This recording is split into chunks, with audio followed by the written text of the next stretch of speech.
Assalamualaikum warahmatullahi wabarakatuh.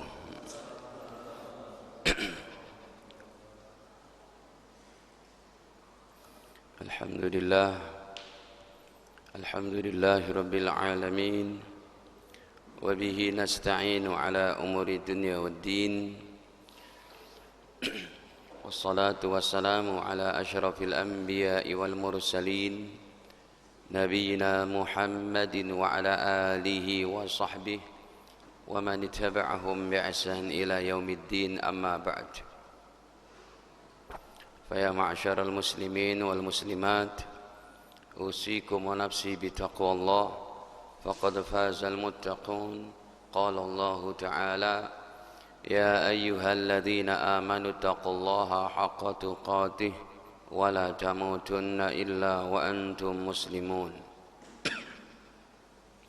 Alhamdulillah, para hadirin jamaah yang dirahmati Allah Ta'ala, puji syukur kehadiratnya atas segala limpahan nikmatnya pada kita semua, terutama sekali nikmat iman, Islam, sehat, afiat. Salawat beserta salam semoga senantiasa tercurahkan kepada Nabi mulia Nabi Muhammad sallallahu alaihi wasallam beserta keluarga, para sahabat, dan juga kita umatnya sampai akhir zaman kelak. Amin ya rabbal alamin. Para jamaah yang dirahmati Allah, tema kita malam ini adalah Ramadan yang dirindukan. Ramadan yang mulia ini sudah berada di ambang kehadirannya,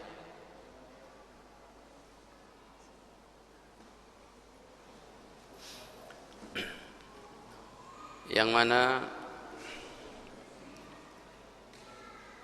kewajiban puasa Ramadan disyariatkan oleh Allah Ta'ala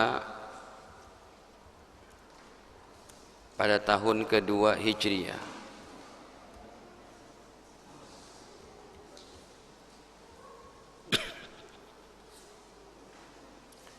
Disyariatkannya Ramadan tahun kedua Hijriah, dan 13 tahun di Mekah belum ada puasa Ramadan. Ditambah tahun pertama di Madinah juga belum ada puasa Ramadan. Jadi jumlahnya 14 tahun itu. 14 tahun dari dakwah Nabi belum ada kewajiban puasa Ramadan. Masuk tahun kedua Hijriah, barulah Allah Ta'ala turunkan Al-Baqarah 183 persis di bulan ini, di bulan Sya'ban.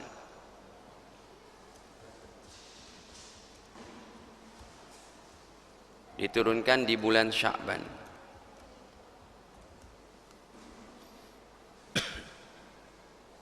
Ya ayyuhalladzina amanu kutiba alaikumus siyamu kama kutiba alal ladzina min qablikum la'allakum tattaqun. Ayat ini diturunkan di kota Madinah tahun kedua. Mulai tahun kedua Hijriah itu barulah Nabi sallallahu alaihi wasallam dan umat Islam mulai berpuasa.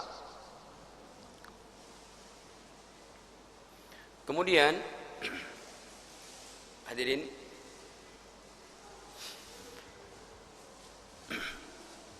Nabi berpuasa seumur hidup dari tahun kedua sampai tahun 11. Maksud kami sampai tahun ke-10 Hijriah. Jadi hanya 9 tahun. 9 tahun Rasulullah berpuasa. Mungkin diantara kita yang puasanya dari usia akil baligh, yang sudah usia 60-70, puasanya sudah nominalnya hampir 35 tahun, 45 tahun.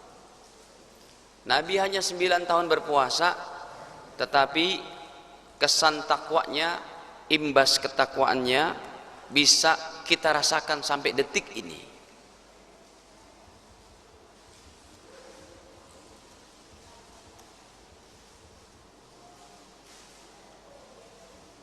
Demikianlah menurut sunnatullah, orang makin bertakwa maka kebaikannya bukan hanya untuk dirinya tapi untuk orang lain juga.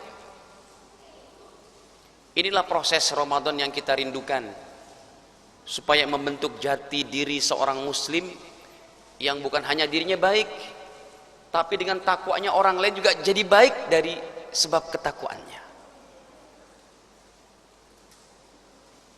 Kita nggak pernah ketemu dengan baginda Nabi, kita tidak pernah ketemu dengan para sahabat mulia, kita tidak pernah ketemu dengan Imam Syafi'i, kita tidak pernah ketemu dengan Imam Bukhari, kita tidak pernah ketemu dengan Imam Nawawi, tapi ketakwaan mereka sampai hari ini masih bisa menuntun kita ke jalan yang benar. Orangnya sudah meninggal. Itu yang Allah inginkan dalam ayat ini, la'allakum tattaqun. Dengan puasa ini supaya kalian menjadi orang bertakwa.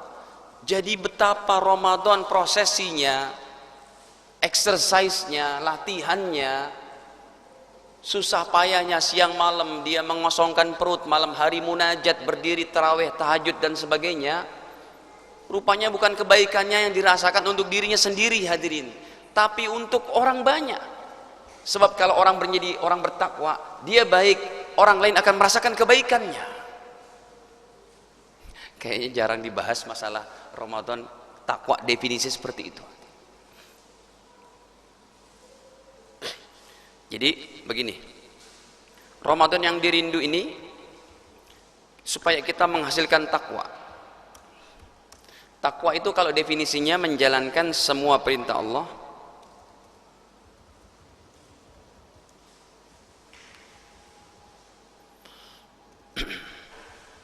dan menjauhi semua larangannya.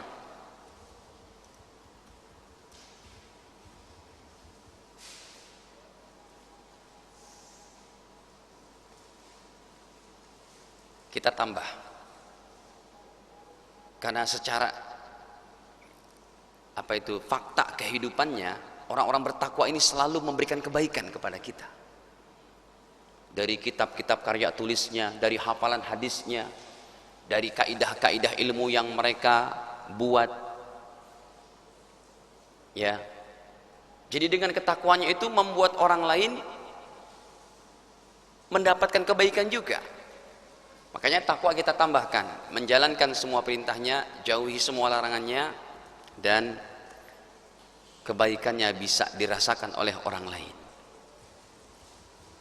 ataupun dan orang lain mendapatkan manfaat dari ketakwaannya.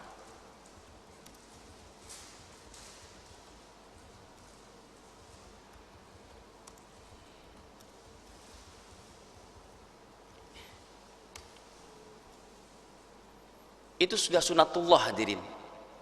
Kalau orang berhati baik, amalannya baik, ucapannya baik, akhlaknya baik, mata pencahariannya baik, ibadahnya baik, itu sudah menjadi sunatullah. Allah akan sampaikan ketakwaan dia untuk orang lain juga, supaya orang lain itu menjadi bertakwa kepada Allah. Itu sudah dari zaman dahulu seperti itu. Orang bertakwa adalah bukan orang yang egois.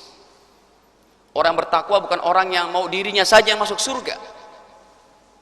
Orang bertakwa tidak pernah berpikir akan dirinya saja yang baik, enak-enakan bermunajat, menangis di hadapan Allah, tapi dia tidak ada pikir kepada orang lain. Bukan begitu. Jadi kalau kita pahami definisi takwa seperti ini sebagaimana sunnatullah, pasti itu orang bertakwa pasti memberikan imbas kebaikan kepada orang lain dari zaman Nabi sampai hari ini. Jadi kalau sudah seperti itu prosesi Ramadan, betapa hebatnya untuk membentuk satu tatanan kehidupan yang penuh damai dan kebaikan di permukaan bumi ini dengan Ramadan.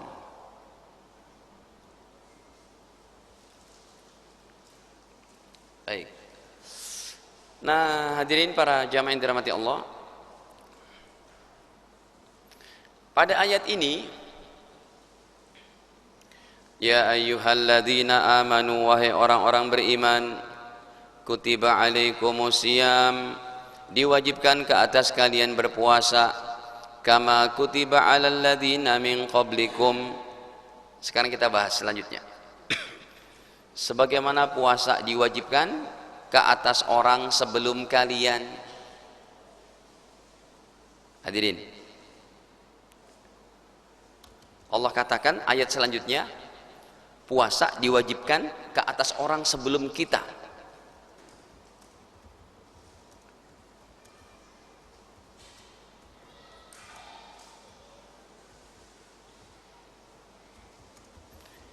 Ini mereka siapa, hadirin?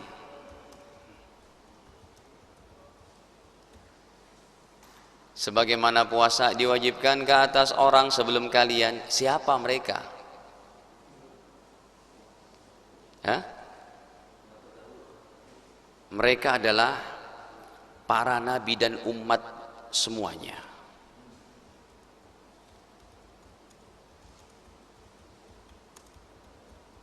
Artinya mereka punya syariat puasa. Kenapa para nabi punya syariat puasa? Karena semuanya mereka beragama Islam.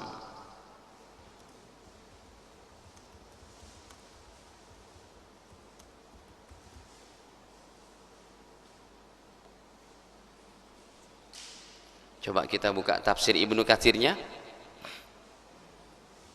Kata Imam Ibnu Katsir, waqad kana fi ibtida'il Islam, ketika Islam diutus pertama kali kepada baginda Adam, Nabi Nuh, Hud, terus yasumuna, para nabi dan umatnya terdahulu sudah berpuasa, min kulli syahrin, paling tidak mereka berpuasa sebulan, salah satu ayyamin, 3 hari, selama 3 hari sebulannya itu. Jadi kama kutiba alal ladzina min qablikum, sebagaimana puasa diwajibkan ke atas orang sebelum kalian. Siapa? Para nabi terdahulu.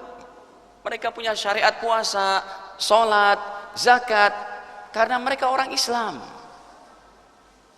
Karena Allah tidak pernah mengutus agama ke dunia ini kecuali Islam. Hadirin,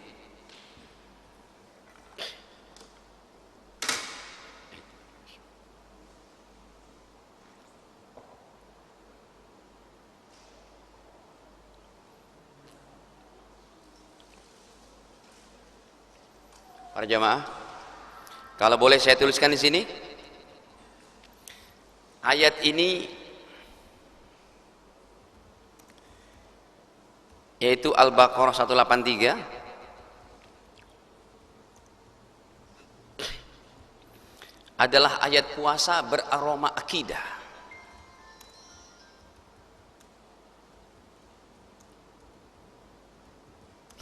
Kok bisa begitu? Ya, karena isinya ada sejarah. Kama kutiba alal ladina min qablikum, sebagaimana puasa diwajibkan ke atas orang sebelum kalian, yaitu para nabi semuanya. Jadi para nabi punya syariat puasa. Iya, kenapa? Karena mereka orang Islam. Sekarang kita buktikan sebagian ayat-ayatnya. Nabi Adam orang Islam. Sejak Nabi Adam, ada dalam surat Al-Hajj ayat ke-22, ayat 78 surat ke-22. Ya. Allah berfirman di sini, wajahidu fillahi haqqa jihadih wajtabakum wama ja'ala alaikum fid dini min haraj millata abikum Ibrahim. Ayat ke-78. Dan berjuanglah kalian di jalan Allah dengan sebenar-benar perjuangan, haqqa jihadih wama ja'ala alaikum, wajtabakum, Allah telah pilih kalian semua, wama ja'ala alaikum fid dini min haraj, Allah tidak jadikan amalan agama ini menjadi beban. Puasa, sholat, haji, umroh bukan jadi beban, tapi untuk kebaikan kita semua. Millata abikum Ibrahim, ikutilah agama bapak kalian Ibrahim.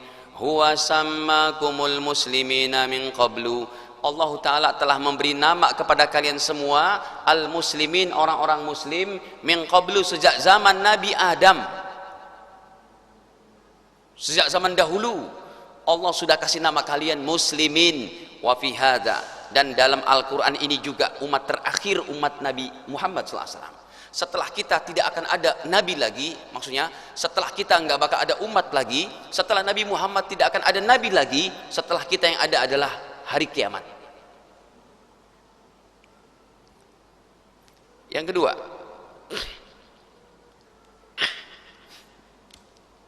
hadirin, yang kedua adalah contohnya Nabi Nuh beragama Islam. Dalam surat Yunus ayat ke-72, surat ke-10, Allah Ta'ala berfirman, kata baginda Nuh, fa in tawallaitum, kalau kalian berpaling daripada dakwahku, fama sa'altukum min ajrin, aku tidak pernah minta upah dari kalian, in ajriya illa 'ala Allah, yang akan berikan ganjaran upah pahala kepada aku hanya Allah. Apa kata baginda Nuh? Wa umirtu, dan aku hanya diperintah an akuna minal muslimin, untuk menjadi orang muslim. Baginda Nuh muslim lagi dan punya syariat puasa gitu. Makanya tadi saya katakan ayatnya ayat fikih puasa tapi beraroma apa? Akidah. Hadirin, biar kita sadar, biar kita makin menghargai, ini agama cuma satu yang Allah utus sejak zaman Nabi Adam, dan ini sudah ada dalam hati-hati kita dan kehidupan kita. Ini harus kita rawat. Yang ketiga, Nabi Ibrahim dan Yakub cucunya. Ini ada dalam Al-Baqarah 132.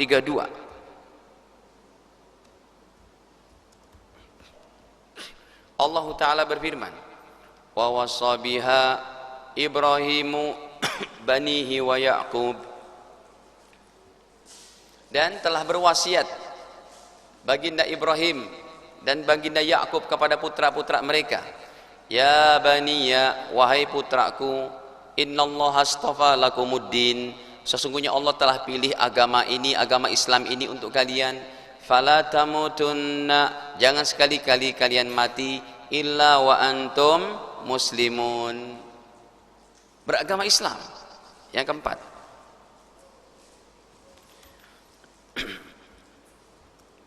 baginda Musa, ada dalam surat Yunus ayatnya ke-84. Wa qala Musa, berkatalah Nabi Musa,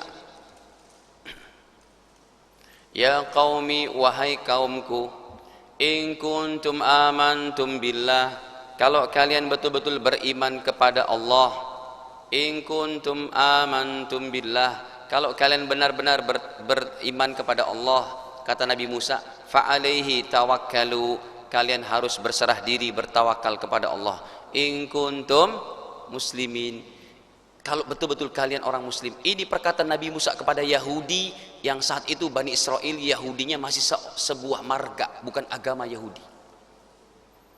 Makanya agama Yahudi dikatakan tersesat.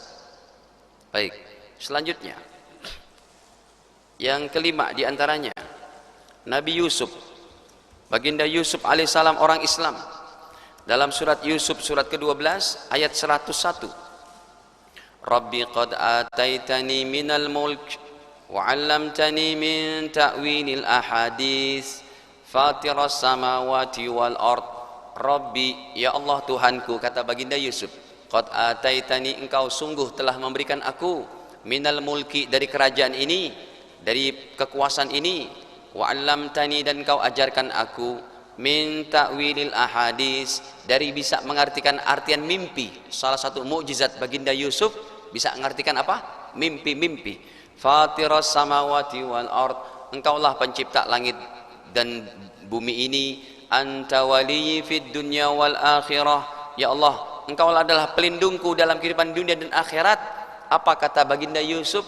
Tawaffani muslima, matikan aku ya Allah dalam keadaan muslim. Baginda Yusuf orang Islam. Wa alhiqni bis salihin, dan golongkanlah aku menjadi orang-orang soleh. Kurang soleh apa Nabi Yusuf sehingga berdoa seperti ini, Pak? Betapa tawaduknya baginda Yusuf alaihissalam. Baginda Sulaiman dalam surat An-Naml surat ke-27, pada ayat ke 44. Perkataan Ratu Bilqis ketika berkunjung ke kerajaan Sulaiman. Allah firmankan di sini bahwa kata Ratu Bilqis, wa aslamtu ma'a Sulaiman, dan aku berserah diri, artinya menerima hukum-hukum Allah, masuk Islam, dan aku masuk Islam ma'a Sulaiman lillahi rabbil alamin. Aku masuk Islam bersama Nabi Sulaiman. Kata siapa? Ratu Bilqis. Lillahi rabbil alamin, karena Allah Ta'ala Tuhan pencipta alam. Nabi Isa dan para penghafal Injil semua orang Islam. Injil adalah kitab orang Islam pada zamannya. Hari ini siapa yang mengamalkan Injil dan Taurat, maka Allah sebut mereka orang kafir. Kenapa? Karena agama sudah disempurnakan syariatnya dengan syariat Nabi Muhammad dalam Al-Quran. Injil, Taurat, Zabur serta sahifah-sahifah hanya wajib diimani, tidak diamalkan. Makanya kalau ada orang mengamalkan Injil yang menyebut Allah, bukan ulama, dan ini bukan pemahaman radikal, ini basic dari akidah. Gampang ayatnya, juz 30 pun ada, surat ke-98 itu. Lam yakunil ladzina kafaru min ahlil kitab.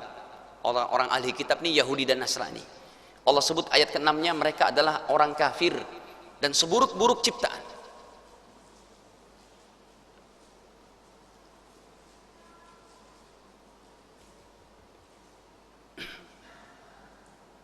Ini masalah akidah. Berarti Ustadz, kita mengkafirkan orang lain. Bukan kita, Allah yang mempunyai ketentuannya. Tetapi ini bukan untuk membenci mereka. Justru dengan statement ini, kesian mereka kalau tidak beriman kepada Allah. Kalau mereka tidak bertauhid kepada Allah, mereka akan mati masuk neraka jahanam selama-lamanya. Itu vonis dari Allah, bukan dari ulama. Dan ini bukan untuk mendatangkan kebencian, tetapi untuk tambah risau dan sayang kita kepada mereka, supaya kita banyak berdoa, ya Allah kasih hidayah sama mereka yang belum beriman, yang salah jalan, yang salah beragama. Hadirin, kita lihat. Ini kalau ada orang Islam gak percaya ini, murtad Anda. Percuma puasa, percuma sholat. Innalladzina kafaru, sesungguhnya orang-orang kafir, min ahlil kitab, dari ahli kitab, Yahudi dan Nasrani, wal musyrikin, dan orang-orang musyrik, fi nari jahannam, mereka berada pada neraka jahannam, khalidina fiha, kekal selama-lamanya. Apa selanjutnya? Ulaika hum syarrul bariyah, mereka lah seburuk-buruk ciptaan, seburuk-buruk makhluk. Kenapa disebut seburuk-buruk makhluk? Karena mereka telah merubah ketentuan-ketentuan ayat-ayat Allah, di antaranya bahwa wajib untuk mengikuti agama Muhammad terakhir dengan Al-Qur'annya. Baik, hadirin, kemudian Nabi Isa. Nabi Isa ini dengan para penghafal Injilnya pertama kali, mereka adalah orang Islam dan juga punya syariat puasa, minimal puasa 3 hari setiap bulan. Ada dalam Al-Maidah 111. Allah berfirman, wa id auhaitu ilal hawariyin, kata Allah, dan ketika aku ilhamkan kepada pengikut Nabi Isa yang setia, namanya Hawariyun. Wa id auhaitu ilal hawariyin, dan ketika aku ilhamkan kepada pengikut setianya Nabi Isa, orang-orang yang pertama kali menerima daripada ajaran Injil, an aminu bi, supaya mereka beriman kepada aku, wa bi rasuli, dan beriman kepada rasulku Isa bin Maryam. Qalu, mereka menjawab, amanna, kami beriman ya Allah, washhad, dan saksikanlah wahai Rasul, wahai Nabi Isa, bi annana muslimun, kami orang muslim. Para jamaah, 183 Al-Baqarah adalah ayat fikih puasa tapi beraroma akidah. Di dalamnya ada sejarah panjang tentang para nabi yang semuanya punya syariat puasa. Makanya semuanya syariat puasanya diadopsi menjadi amalan umat Islam terakhir ini. Puasa Nabi Daud, kita jadi diadopsi dengan untuk syariat kita, jadi sunnah puasa, jadi puasa sunnah Nabi Daud. Puasa apa lagi? 3 hari setiap bulan, yang milik seluruh para nabi. Disunahkan kita berpuasa 3 hari setiap bulan, 13, 14, 15. Puasa Nabi Musa dan Bani Israel, orang Islam saat itu, yang tanggal 10 Muharram, ditarik oleh Nabi Muhammad, diadopsi menjadi Islam paripurna ini. Makanya para jamaah, orang yang beragama selain Islam, 2 ayat Allah turunkan. Yang ke-8,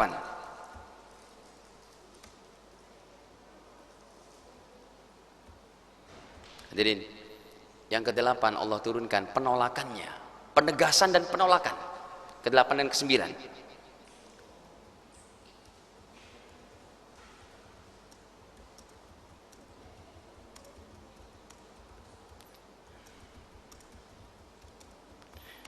Yang ke-9 penolakan.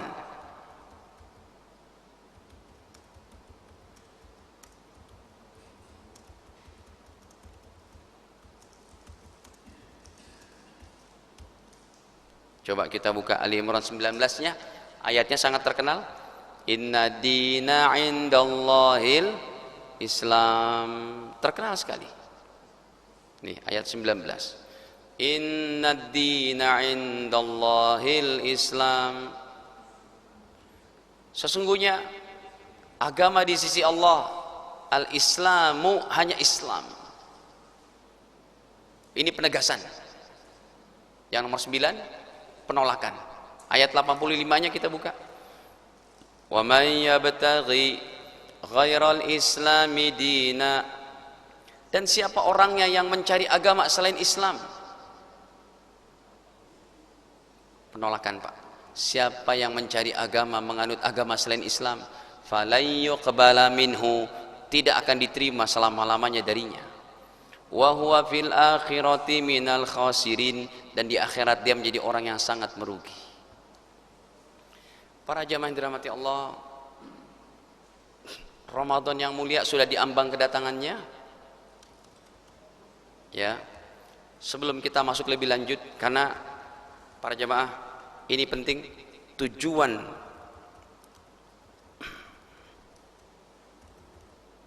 tertinggi, tujuan terakhir dari semua ibadah kita, sholat kita, puasa, bahkan haji umroh, mencari nafkah yang halal, berakhlak mulia,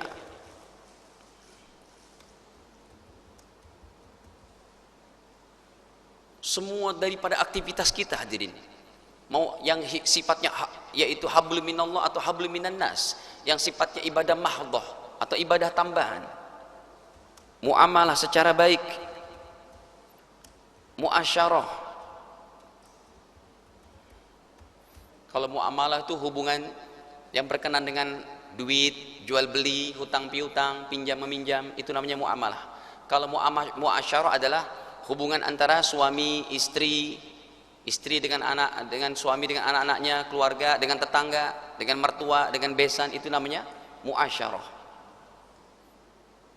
Semua daripada tujuan terakhir ibadah kita, capek-capek kita sholat, puasa, beriman kepada Allah, yakin dengan sesuatu yang kita nggak pahami juga tentang surga dan neraka, yang nggak pernah kita melihat surga dan neraka, nggak pernah ketemu dengan nabi-nabi, dan kita yakin itu semuanya. Tujuan puncaknya, hadirin, tujuan akhirnya satu aja, Pak. Apa sah? Termasuk puasa Ramadan yang akan datang. Makanya puasa kita harus baik, fikih puasanya harus baik, syarat-syarat puasanya harus baik, cara main puasanya harus baik, supaya menghasilkan, supaya bisa terawat. Ini tujuan terakhir kita. Apa tujuan terakhir kita? Satu saja, Pak. Mati dalam la ilaha illallah Muhammadur Rasulullah.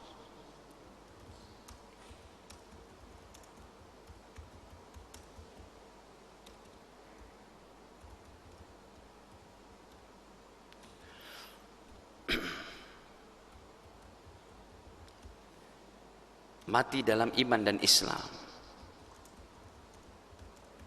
Ini saja tujuan terakhirnya.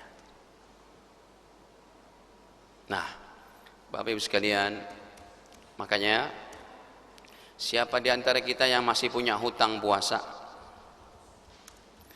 Hutang puasa ini atau hutang ibadah adalah kaidah dari Nabi.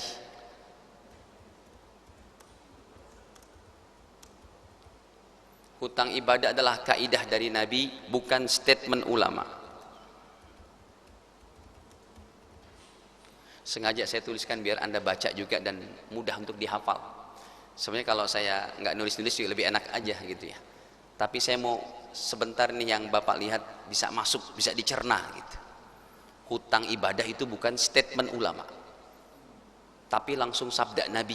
Kita buka hadisnya, riwayat Imam Bukhari 1852 nomornya. Ceritanya begini, ini penting Bapak Ibu ya, semuanya sih penting dari awal, cuma ini ada penekanannya.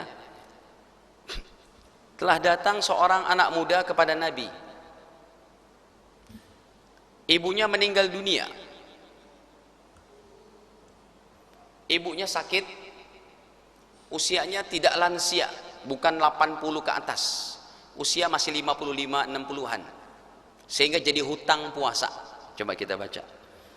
Ja'a rajulun, telah datang seorang laki-laki, ilan Nabi sallallahu alaihi wasallam, kepada Nabi sallallahu alaihi wasallam. Faqala, kemudian beliau bertanya, ya Rasulullah, wahai baginda Rasul, inna ummi matat, sesungguhnya ibuku meninggal dunia, wa alaiha saumus syahrin, dan punya hutang puasa 1 bulan. Sakit 1 Ramadan, 30 Ramadan belum sembuh, dan usianya bukan lansia. Kalau usia 80 tahun ke atas enggak usah dikodok, cukup bayar fidyah. Perhatikan baik-baik. Jadi ibuku meninggal ya Rasul sekitar usia 55, 60, belum lansia banget, masih kuat untuk berpuasa. Sampai Idul Fitri belum sempat mengkodok sudah meninggal dunia. Pertanyaannya dari putranya, apa pertanyaannya? Afa aqdihi anha, boleh tidak saya yang mengkodokkan puasanya ya Rasul? Boleh tidak saya yang memuasainya? Ibu mau udah meninggal. Apa kata baginda? Qal na'am. Apa arti na'am? Ya. Silakan. Iya. Disetujui oleh Rasul. Silakan. Ini menjadi dalil nih. Kita boleh memuasai puasa bapak ibu kita yang masih punya hutang. Terus kata Nabi, di sini statement Nabi ini, kaidah dari Nabi, fadainullah, karena hutang kepada Allah, ahaqqu, lebih berhak, ayuqdo, untuk dikodok, untuk dibayar, untuk ditunaikan. Ini semua ibadah, bukan cuma puasa. Bapak, Anda tahun kemarin punya 1 miliar, 1 miliarnya tahun kemarin Anda ingat belum dizakati, 1 M-nya itu masih ada di bank, di ATM. Tahun ini kena zakatnya bukan 2,5%. Dikodok yang tahun kemarin sama tahun ini jadi 5%. Jadi berapa berarti itu? 50 juta. Kurang lebih.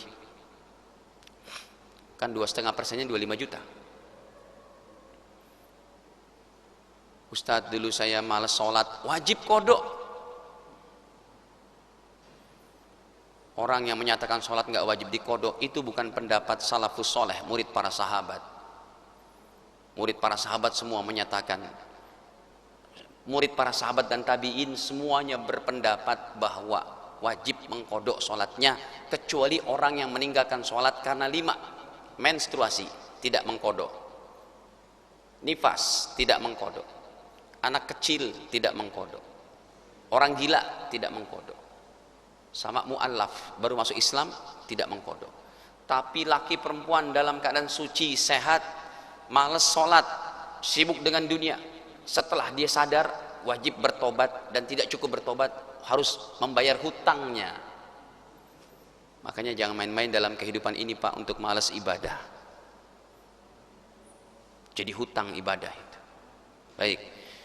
Nah, hadirin, jadi dari hadis ini, yang pertama, hutang ibadah wajib dibayar. Faedah hadis ini,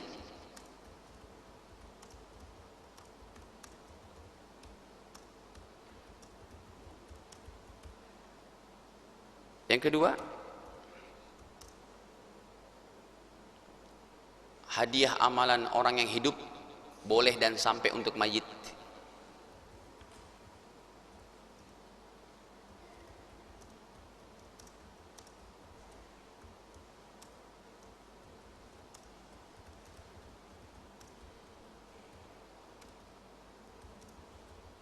Yang ketiga, bakti seorang anak tidak terputus sekalipun ibunya sudah meninggal.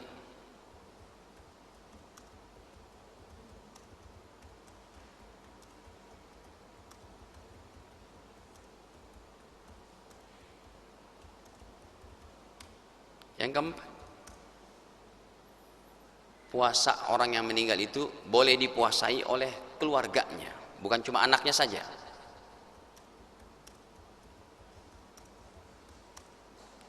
Oleh anak, suami kalau yang meninggal istri, istri kalau yang meninggal suami, orang tuanya juga boleh puasain, cucunya juga boleh, dan lain-lain. Hadirin, karena statement hutang ibadah ini sangat penting Pak. Kita nanti bulan kemarin sudah kita bahas, kita akan dihisab Pak, bukan para malaikat, bukan malaikat yang menghandle penghisaban kita. Ini catatan amal kita nih, satu lembar dari usia 15 tahun sampai kita nanti meninggal usia berapa, itu langsung yang membacakannya Allah Subhanahu wa Ta'ala. Langsung. Kamu lagi kuliah nih, berapa semester nggak sholat, nggak puasa, ada semua Pak, detail. Itu namanya hutang.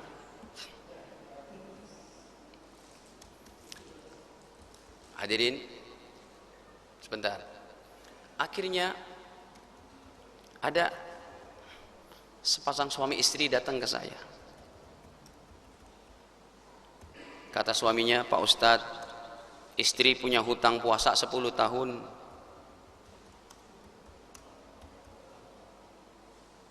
Sebelum saya menjawab, saya katakan, Anda seorang kepala keluarga yang bertanggung jawab. Anda mau bertanya, Anda peduli dengan ibadah istri dan anak-anak Anda, karena ini menjadi hutang.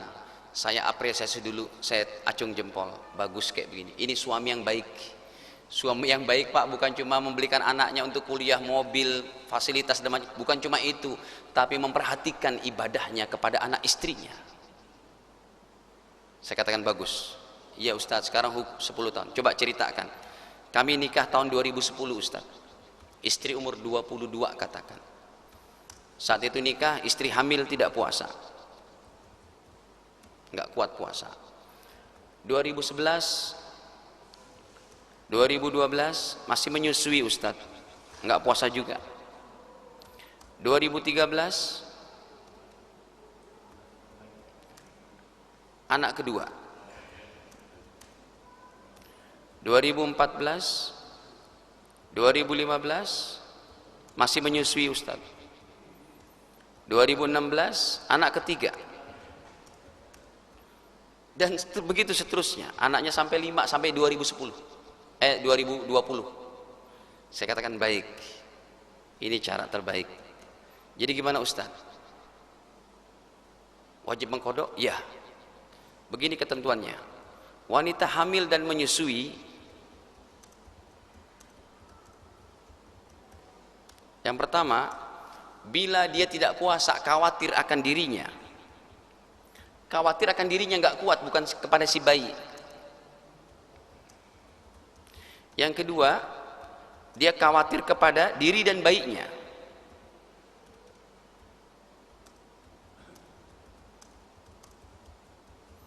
Khawatir kepada diri dan bayinya. Maka poin pertama sama kedua ini wajibnya mengkodok. Kodok puasa. Tapi nomor 3, kalau dia tidak puasa, khawatir kepada bayi saja atau janin, sudah isya.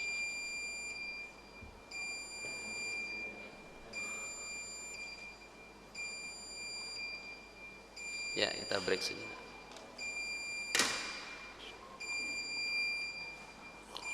الله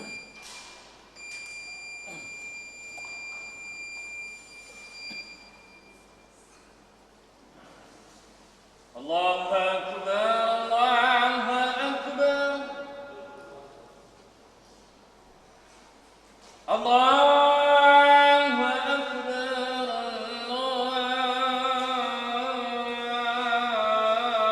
الله أكبر أشهد أن لا إله إلا الله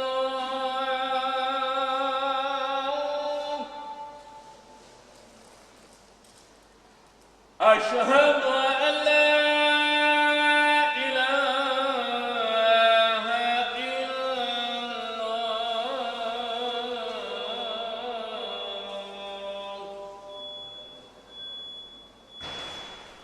أشهد أن محمدا رسول الله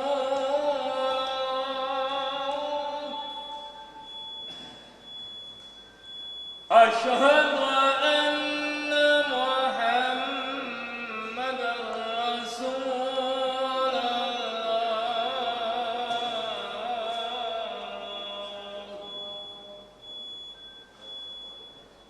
حي على الصلاة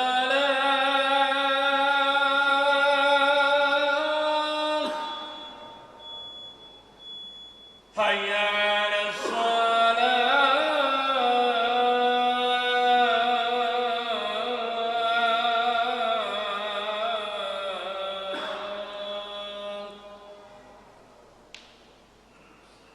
حي على الفلاح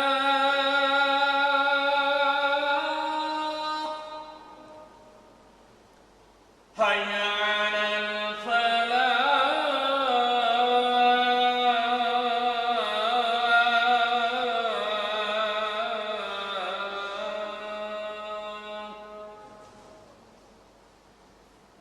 الله أكبر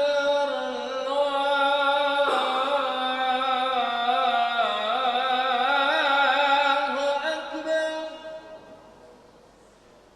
لا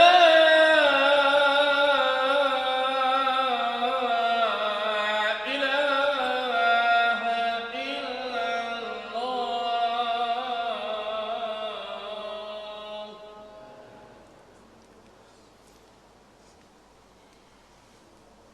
اللهم رب sehat al-fadhil.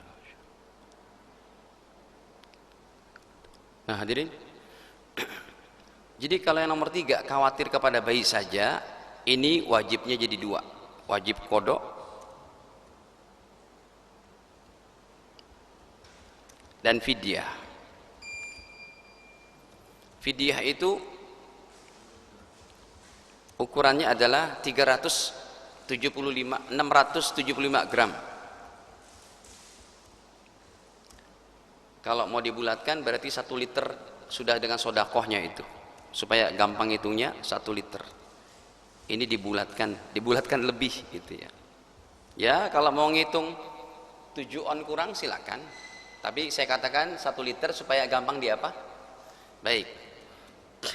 Jadi karena istri ini dia khawatir hanya dirinya saja, bukan karena bayinya saja, karena dirinya, maka wajib kodok.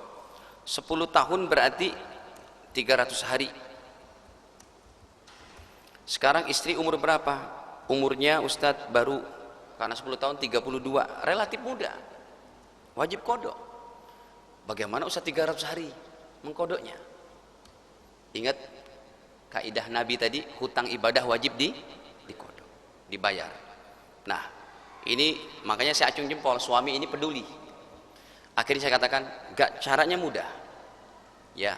Kalau kita ikutkan salah satunya aja, berarti kalau Anda mau puasai setahun 300 hari, ya udah dari Syawal sampai mana? Sampai ketemu bulan Sya'ban tahun depan udah beres, kurang lebih gitu. Tambah sedikit atau kurang sedikit selain Ramadan. Tapi kalau itu berat, setiap hari puasa kalau itu kan berarti. Nah, kalau mau mudahnya ikutkan saja dengan Senin Kemis. Senin Kemis itu sebulan ada berapa hari? 8 hari. 8 hari kali 12, 96 hari. Enggak terasa itu.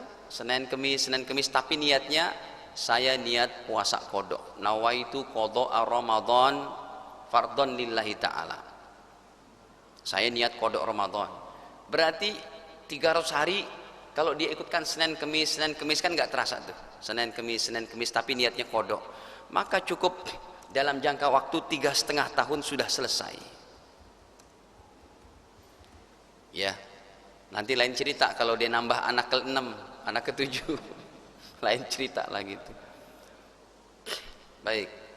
Hadirin, ini permasalahan masih banyak hadis-hadisnya. Ternyata waktunya tidak mencukupi. Silakan kalau kalian bertanyakan dulu.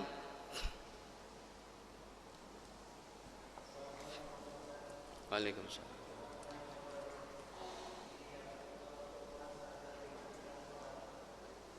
Ya. Tidak melaksanakan sholat. Kodok sholat itu, Terima kasih. fatwa ulama-ulama salafus soleh 4 madhab wajib untuk dikodok. Saya tampilkan kitabnya.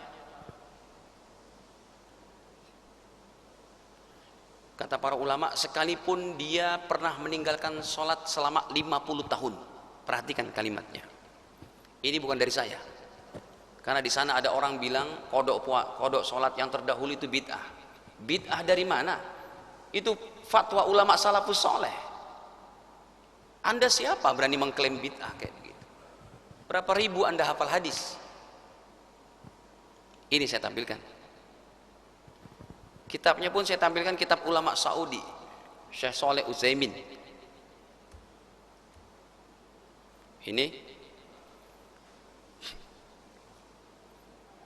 fajumhuruhum, maka jumhur ulama, mayoritas ulama, qalu, berkata, yajibu, wajib alaihi, kepada seseorang, qada'u, mengkodok, jami'i sholawati, seluruh solatnya, allati tarokaha, yang pernah dia tinggalkan, ba'dal bulughi, setelah akil baligh. Semua solat yang pernah ditinggalkan karena akil balik, kecuali tadi menstruasi, nifas, orang gila, anak kecil, sama mu'allaf.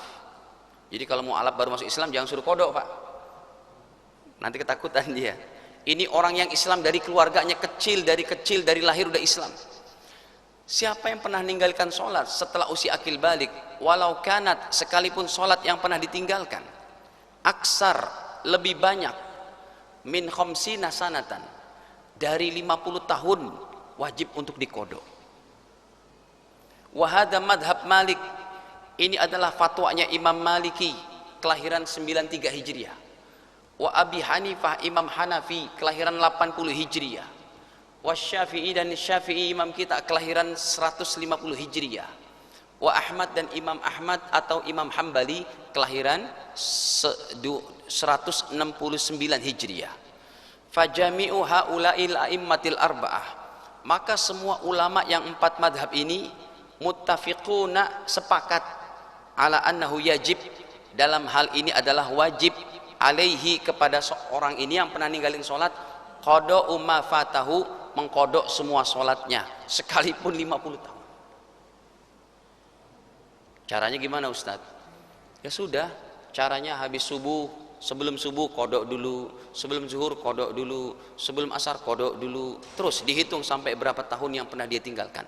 Kalau dulu dia ninggalin masa kuliah tapi tepatnya nggak tahu, diperkirakan saja 4 semester apa 5 semester, ambil yang 5. Kalau lebih baik di akhirat, karena sholat kita yang nilainya lebih jadi 2, yang satu insya Allah jadi pahala sodakoh, jadi pahala sunnah, ya, karena dalam apa, mengkira-kirakan sholat yang dulu pernah ditinggalkan.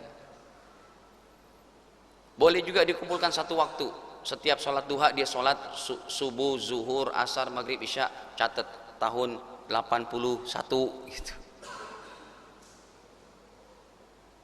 Hadirin, ini lebih aman ketimbang di akhirat kita ketemu sama Allah.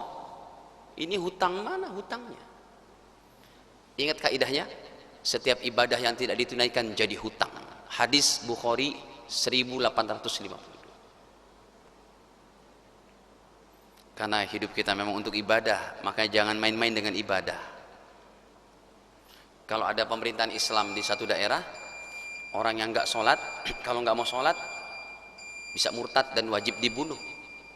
Dalam satu hukum positif negara Islam. Gitu. Allah alam biswab.